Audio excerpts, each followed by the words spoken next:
多谢评选来关心水库的消息。昨中昼，中部地区落大雨，和中部水库入真济水。台中石冈仔坝水库伫昨个中昼都已经满。水利署表示讲，即摆春雨为全台湾的水库的入水量差不多有5600万吨左右。其中呢，苗栗丽潭水库入水是上济，目前的蓄水量是差不多3.4%。过来是台中的德基水库，目前的蓄水量有4%。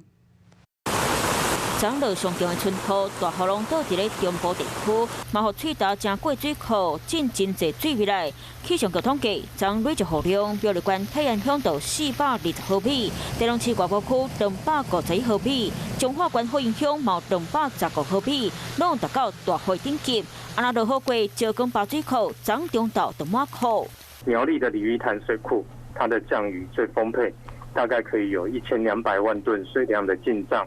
水利署讲，全台湾水库水量仅5689万吨，其中苗栗鲤鱼潭水库水量仅上济有1200万吨，即马欠水量是34.6%。过来是台中德基水库水量仅850万吨，即马欠水量是46.4%。新竹的宝山水库和宝山的第二水库水量拢总仅830万吨，欠水量分别是35.2%和44.4%。